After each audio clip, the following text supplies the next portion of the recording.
कसं बघितलं तर लहानपणापासूनच करतो. सार्वजनिक मूर्त्या जवळपास 1998 पासून चालू आहे सार्वजनिक मूर्त्या. त्यामध्ये सिटीमध्ये म्हटलं तर कॅम्प मधून सुरुवात झाली मोठ्या मूर्त्यांची.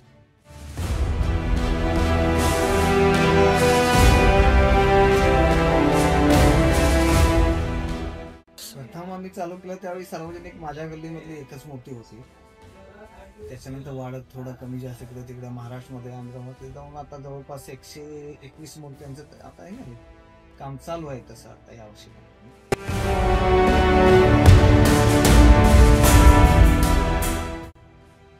कलरचं म्हटलं तर बॉडी पिंक बॉडीचे जे होतं आपण नाही की कोणाची कॉपी करून नाही, तर मुळात मला माहित नाही की कॉपी करायचं आणि काम करायचं. त्यामुळे थोडं त्याच्याबद्दल विचार करू. पिंक कलर मध्ये म्हणजे मूर्ती बाल गणपती म्हटलं तर थोडस पिंक शेड मध्ये जातो गणपती आम्ही, त्याच्यामुळे थोडं पिंक शेड कडे मी वळलो आणि लोकांचं प्रोत्साहन मला मिळालं त्याच्यामुळे तेच कंटिन्यू आम्ही ठेवलेलं आहे पिंक मध्ये. आता थोडं चेंजेस करून मागतायत लोक, काही त्यांना त्याप्रमाणे करून देतात.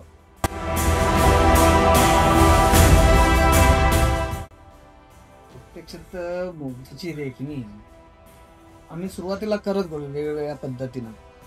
काही वेगवेगळे शेड आम्ही केले रेखणी डोळ्यामध्ये. पण ज्यावेळी कॅम्पची मूर्ती बनवली भीमसेना लोकमंडळ, त्यावेळी पहिली मूर्ती जवळपास एक 12-15 फुटाची होती. त्यावेळी मी एक निळ्या कलरची शेड घेऊन बनवली होती मूर्ती आणि ती लोकांना इतकी आवडली की आम्ही तेच टोन कायम कंटिन्यू ठेवत गेलो. बरेच लोकांनी रिस्पॉन्स भरपूर दिला की अशी आवडते. त्याच्यामुळे तेच मंडळ बद्दल विचार केला की कोणतेही मंडळ छोटं किंवा मोठं असं नाही आहे. मंडळ त्यांच्या कर्तृत्वावर मोठं होत आहे. फक्त मंडळ मध्ये काय कार्यकर्त्यांचा मीपणा नको पाहिजे. मी घडवलं मी केलं असं नको. त्यावेळी जर तसं होत असेल मंडळमध्ये मंडळ टिकणार नाही. त्याच्यासाठी मंडळ जर टिकायचं असेल तर मीपणा नको आहे आणि मंडळ ऑटोमॅटिक खूप मोठं होत जातंय कार्यकर्त व्यवस्थित गेला तर.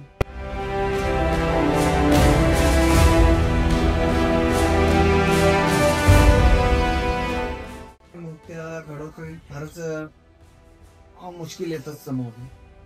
त्याच्याबद्दल आधी विचार केला होता कोणत्या प्रकारे मूर्ती घडवली जाईल, बॅलन्सिंग कसा असला पाहिजे, मंडळाला पण आवडली पाहिजे, पब्लिकलाही आवडली पाहिजे, त्यानुसार काम होतं.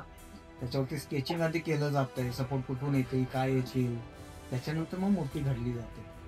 वेल्डिंग महत्वाचं आहे, त्याच्यात वेल्डिंगचा भाग.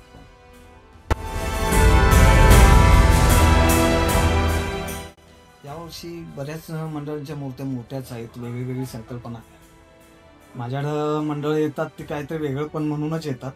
त्याच्यासाठी वेगळं पण प्रत्येक वेळी जपलेलं आहे. आणि यावर्षीच्या बऱ्याच मूर्त्या भव्य आहेत. काही बेळगावच्या आहेत, त्याच्यानंतर काही मूर्त्या महाराष्ट्रामधल्या आहेत. महाराष्ट्रामधल्या जवळपास म्हटलं तरी हुपरी एरिया एक आहे, त्याच्यानंतर टाकवडे एरिया इचलकरंजी, प्रत्येक इचलकरंजी विक्रमनगर, अशा बऱ्याच मूर्त्या मोठ्या आहेत. रुंदीला जवळपास 30-35 फुटाच्या मूर्त्या आहेत. त्याच्यात सगळ्यात काही वेगळं असेल तर जवळपास यावर्षी हुपरी आणखी रॉयल सर्कल टाकवडे यांच्या मूर्त्या खास बघण्यासारख्या आहेत. चाललंय त्यांचंच काम आता.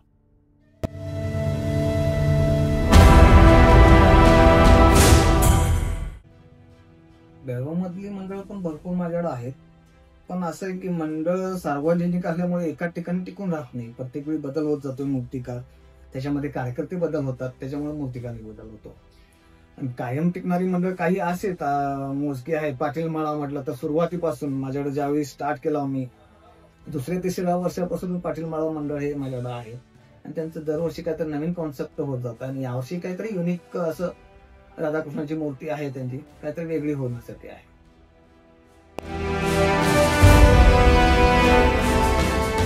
त्याच्यानंतर कुलकर्णी गल्ली आहे. कुलकर्णी गल्ली सुद्धा बॅलन्सिंग असते. आजूबाजूचे बरीच मंडळ अशी आहेत, काही वेगवेगळे युनिक असं हे.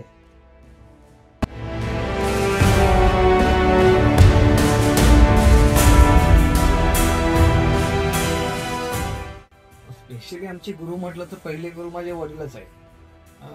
वडील या क्षेत्रामध्ये नव्हते, पण ज्यावेळी मी छोटा होतो त्यावेळी गणपती बघण्यासाठी खास जायचो. त्यावेळी मला सांगायचे की मूर्ती कशी झाली, बॅलन्स कुठून घेतला आहे.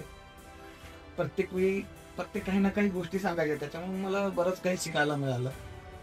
मी ते शिकून घेतलं. त्याच्यानंतर मी कॉलेजला असते प्लास्टर कामासाठी म्हणून मनोहर बेळगावचे प्रसिद्ध मूर्तिकार मनोहर पाटील यांच्याकडून 1-2 वर्ष मी काम शिकून घेतलं.